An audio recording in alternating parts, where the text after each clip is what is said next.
மேடையில் அமர்ந்திருக்கின்ற தலைவர் பெருமக்களுக்கும் எதிராக அமர்ந்திருக்கக்கூடிய அன்பு தோழர்களுக்கும் என்னுடைய பணிவான வணக்கம். இந்த நாடகம் குறித்து பேசுவதற்கு எங்களை போன்றவர்களுக்கெல்லாம் இது நாடகம் இல்லை, எங்களுடைய வாழ்வியலை இங்கே அப்படியே காட்டியிருக்கிறீர்கள். பள்ளிகளில் கல்லூரிகளில் படிக்கின்ற சமயத்தில் எல்லோரும் எழுந்து நின்று உங்களை அறிமுகப்படுத்திக் கொள்ளுங்கள் என்று சொல்வார்கள். ஒவ்வொருத்தரும் எழுந்து என்னுடைய அப்பா டாக்டராக இருக்கிறார், என்ஜினியராக இருக்கிறார், விவசாயம் செய்கிறார், கூலி வேலை செய்கிறார் என்று கூட சொல்ல முடியும். ஆனால் கல்லூரியிலோ பள்ளியிலோ எழுந்து என்னால் சொல்ல முடியாது, உண்மையான வேலையை சொல்ல முடியாது. ஏனென்று சொன்னால் என்னுடைய அம்மா கக்கூஸ் கழுவுகிறார் என்று நான் சொல்ல முடியாது. என்னுடைய தகப்பனார் மேளம் அடிக்கிறார், செருப்பு தைக்கிறார் என்று நான் சொல்ல முடியாது. ஏனென்றால் அப்படி நான் சொன்னால் அடுத்த நிமிடமே கல்லூரியில் என்னுடைய படிக்கிற நண்பர்கள் மத்தியிலே நான் எந்த சாதி என்று தெரிந்துவிடும். ஆக தொழில்களை மையப்படுத்தி சாதியா அல்லது இந்த சாதியம் இருப்பதனால்தான் தொழில்களா என்று நான் பார்த்தோம் என்று சொன்னால், அம்பேத்கரை படித்தவர்கள் நிச்சயமாக ஒத்துக்கொள்வார்கள், சாதி இருப்பதனால் இந்த தொழில்கள் இருந்து கொண்டுதான் இருக்கிறது என்று. நேரத்தினுடைய அருமை கருதி ஒரே ஒரு விஷயத்தை மட்டும் நான் சொல்ல கடமைப்பட்டிருக்கிறேன். மகாத்மா காந்தி அவர்கள் சொன்ன பல்வேறு விஷயங்களை இந்த நாடகத்தில் குறிப்பிட்டார்கள். காந்தி அவர்களிடத்திலும் பல்வேறு கோரிக்கைகளுக்காக நீங்கள் போராடுகிறீர்களே, இந்த கையால் மலமல்லுகிற தொழிலாளருடைய உரிமைகளுக்காக நீங்கள் ஒரு போராட்டமாவது எடுக்கலாமே, ஒத்துழையாமை இயக்கம், வெள்ளையனை வெளியேறும் என்று பல போராட்டங்களை நடத்துகிறீர்கள் என்று கேட்டபொழுது காந்தி அவர்கள் சொன்னார், நான் அடுத்த பிறவியிலே மலமல்லுகிற தொழிலாளியினுடைய வயிற்றில் பிறந்து அவருடைய விடுதலைக்காக நான் போராட வேண்டும் என்று சொன்னார். அதே கேள்வியை அம்பேத்கரிடம் கேட்ட பொழுது காந்தி அவர்கள் ஒரு விஷயத்தில் உறுதியாக இருக்கிறார், அடுத்த பிறவி ஒன்று இருக்க வேண்டும், அதிலும் மலமல்லுவதற்கென்று ஒரு சாதி இருக்க வேண்டும் என்று காந்தி அவர்கள் நினைக்கிறார். ஆனால் நான் இந்த பிறவியிலே அந்த இழிவை முற்றிலுமாக ஒழித்து கட்ட வேண்டும் என்று நான் நினைக்கிறேன். இது தொடரக்கூடாது, இந்த பிறவியிலே ஒழித்து கட்டப்பட வேண்டியது என்று புரட்சியாளர் அம்பேத்கர் அன்றைக்கு கனவு கொண்டார். அந்த கனவு இன்றைக்கும் நீடித்துக் கொண்டேதான் இருக்கிறது.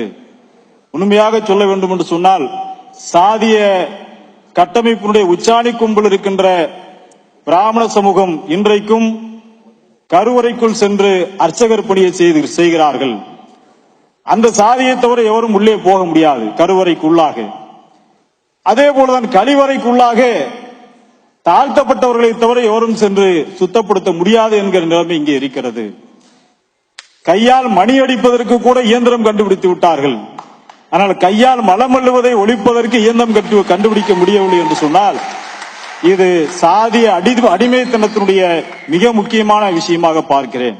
சாதியின் அடிப்படையிலான தொழில்கள் மாறவில்லை என்பதற்கு மிகச்சிறந்த உதாரணம் இதைவிட சொல்ல முடியாது. உச்சாணி கும்பல் இருக்கின்ற அர்ச்சகர் சமூகம், கடைக்கோடியில் இருக்கின்ற அருந்ததியர் சமூகம், இந்த நிலை மாறாமல் இங்கு சாதியை மாற்ற முடியாது, சாதியை ஒழிக்க முடியாது.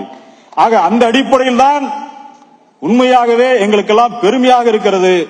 நான் இந்த மேடைக்காக சொல்லவில்லை, எழுத்தாளர் ஜெயராணி அவர்களும் அன்பு தோழர் ரஞ்சித் அவர்களும் இணைந்து இந்த நாடக நிகழ்வை ஏற்பாடு செய்திருப்பது உண்மையாகவே பெருமைப்பட வேண்டிய விஷயம். அவர்களோடு இணைந்து பல பேர் இணைந்து செயல்பட்டிருக்கிறார்கள். அருமை தோழர் ரஞ்சித் அவர்களை எங்களுடைய ஆதித்தமிழர் கட்சியினுடைய இதே கோரிக்கைக்காக, மலமல்லுவதை ஒழிப்பதற்காக ஒரு நிகழ்ச்சியை நடத்துகின்ற பொழுது அவர்களை அழைத்தோம். நான் வருவதால் இந்த பிரச்சனை நீங்கள் என்ன நினைக்கிறீர்கள் என்று சொன்னார். நீங்கள் வருவதால் நிச்சயமாக தமிழ்நாட்டில் ஒரு விவாதம் ஏற்படும் என்று நான் நினைக்கிறேன் என்று சொன்னேன். ஆனால் அன்பு தோழர் ரஞ்சித் அவர்கள் அவருடைய மனதில் பதிந்த விஷயங்கள் இன்றைக்கு தோழர் ஜெயராணி அவர்களோடு இணைந்து நாங்கள் மட்டுமே பேசிக் கொண்ட விஷயத்தை தமிழ்நாட்டுடைய முக்கிய ஆளுமைகளை எல்லாம் வைத்து பேச வைத்திருக்கிறார் என்று சொன்னால், இதைவிட பெரிய மகிழ்ச்சி எங்களுக்கு வேறு எதுவும் இல்லை. ஏனென்று சொன்னால், நடிகர் சத்யராஜ் போன்றவர்கள், இயக்குனர் சமுத்திரக்கனி போன்றவர்கள் எல்லாம் இந்த பிரச்சனைகளை பேசும் பொழுது அதனுடைய முக்கியத்துவம், உண்மையாகவே இந்த நாடக நிகழ்வு நடந்தவுடனே எல்லாம் மாறிவிடும் என்று நாங்கள் நம்பவில்லை. ஆனால் இந்த சமூகத்தில் ஒரு விவாதத்தை இந்த நாடக நிகழ்வு கண்டிப்பாக ஏற்படுத்தியிருக்கிறது என்றுதான் நாங்கள் சொல்லுகிறோம். ஆக அந்த அடிப்படையில் தான் இன்றைக்கும் கையால் மலமல்லக்கூடிய கொடுமை எங்கே இருக்கிறது என்று எல்லாம் கூட சில பேர் கேட்பார்கள். நாடகத்தில் மிக தெளிவாக சொன்னார். பெஜவாடா வில்சன் நீதிமன்றத்தில் இருப்பதை போன்றுதான் எங்களுக்கு இருந்தது. பெஜவாடா வில்சன் கேட்கும் பொழுது அந்த அரசு தரப்பு வழக்கறிஞர் சொன்ன ஒரே ஒரு விஷயத்தை மட்டும் சுட்டிக்காட்ட கடமைப்பட்டிருக்கிறேன். இப்படிப்பட்ட நிலைமையெல்லாம் இந்தியாவில் இல்லை. இவர்கள் புகைப்படம் எடுத்துக்கொண்டு, நன்றாக கவனிங்கள், இவர்கள் புகைப்படம் எடுத்து வைத்துக் கொண்டு, வீடியோக்கள் எடுத்து வைத்துக் கொண்டு இல்லாத ஒரு விஷயத்தை இருப்பதாக நீதிமன்றத்தில் நாடகம் ஆடுகிறார்கள் என்று சொன்னார்கள். பெஜவாடா வில்சன் ஒரே ஒரு கேள்வி எழுப்பினார். இந்த நீதிமன்றத்தில் நூற்றுக்கணக்கான பேர் இருக்கிறீர்கள், உண்மையாகவே புகைப்படத்திற்காக பணத்திற்காக நாங்கள் செய்வதாக நீங்கள் சொல்லுகிறீர்கள். பணத்திற்காக நாங்கள் செய்வதாக இருந்தால் இந்த நீதிமன்றத்தில் நூற்றுக்கணக்கான பேர் இருக்கிறீர்கள், நான் 1,00,000 ரூபாய் தருகிறேன், யாராவது ஒரு நபராவது மலத்தை கையால் அள்ள முடியுமா இந்த நீதிமன்றத்தில் நீங்கள் சொல்லுங்கள் என்று கேட்டார்.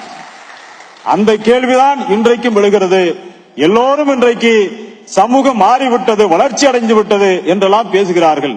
என்ன வல்லரசு நாடாக போகுது? கையால் மலம் அள்ளுறத ஒரு கக்கூச கூட மாத்தாத கவர்மெண்ட் வல்லரசாக என்னையா பிரயோஜனம்? வல்லரசாக வேண்டாம், நீங்க நல்லரசாக மாறுங்க. அண்ணன் திருமாவர்கள் சொன்னது போல காந்திய பார்வை, அம்பேத்கரிய பார்வை என்று சொன்னார்கள். ஆனால் இன்றைக்கு நம்முடைய நாட்டில் அதையும் தாண்டி காவி பார்வைதான் இந்த நாட்டை ஆண்டு கொண்டிருக்கிறது. உண்மையாகவே சாதியை ஒழிக்க வேண்டும் என்று சொன்னால் சாதி இந்த கையால் வளமுள்ளுகிற இழிநிலை எங்கெல்லாம் இருக்கிறது என்று நீங்கள் யோசித்து பாருங்கள். இந்தியாவில் தான் முழுமையாக இருக்கிறது. இலங்கையில் ஒரு சில இடங்களில் இருக்கிறது, பங்களாதேஷில் ஒரு சில இடங்களில் இருக்கிறது. அங்கெல்லாம் ஊடுருவி இருப்பதற்கு இந்தியாவில் மிக கடுமையாக இருப்பதற்கு என்ன காரணம் என்று சொன்னால் வேறொன்றும் இல்லை. இந்து மதம் இருக்கின்ற வரையில் இந்த சாதியை ஒழிக்கவே முடியாது. இந்து மதம் இருக்கின்ற வரையில் இந்த இழி தொழில்களை ஒழிக்கவே முடியாது. ஆக சாதியும் மதமும் பிரிக்க முடியாத நிகழ்வுகளாக, சாதியின் அடிப்படையிலான தொழில்கள் பிரிக்க முடியாதவைகளாக இருக்கிறது. உண்மையாகவே இந்த சாதியத்தையும் மதத்தையும் வெடி வைத்து தகர்க்காமல் இங்கே நாம் எந்த விதமான மாற்றத்தையும் நடத்திவிட முடியாத நண்பர்களே. ஆயிரக்கணக்கான துப்புரவு பணியாளர்கள், என்னை போன்ற துப்புரவு பணியாளருடைய பிள்ளைகள் நாங்கள் உண்மையாகவே இந்த நிகழ்வில் பெருமை அடைகிறோம். நாங்கள் எல்லாம் பேசிக்கொண்ட விஷயத்தை எல்லோரும் பேசுவதற்கு தமிழ்நாட்டில் ஒரு சூழலை இயக்குனர் ரஞ்சித் அவர்கள் ஏற்படுத்தி இருக்கிறார்கள் என்பதை நினைக்கும் பொழுது உண்மையாகவே மகிழ்ச்சி அடைகிறது. எப்படி வார்த்தைகளை சொல்லி பாராட்டுவது என்று எனக்கு தெரியவில்லை. பெரிய பெரிய ஆளுமைகள் எல்லாம் கொண்டு வந்து, தேசிய கட்சிகள் எல்லாம் கொண்டு வந்து இங்கே தோழர் GR அவர்களாம் பல கூட்டங்களில் பேசியிருக்கிறார். அதே போன்று காங்கிரஸ் கட்சியுடைய பல்வேறு தலைவர்கள் பேசியிருக்கிறார்கள். ஆனால் இன்றைக்கு அதையெல்லாம் தாண்டி தமிழகத்தில் ஒரு முக்கிய விவாத பொருளாக இந்த நாடக நிகழ்வு அமைந்திருக்கிறது. அந்த வகையில் சொல்லுவதற்கான, பாராட்டுவதற்கான வார்த்தைகள் இல்லை. உங்கள் அத்தனை பேருக்கு என்னுடைய நெஞ்சார்ந்த நன்றிகள். ரொம்ப நேரம் கழிஞ்ச நேரத்தில் பேசி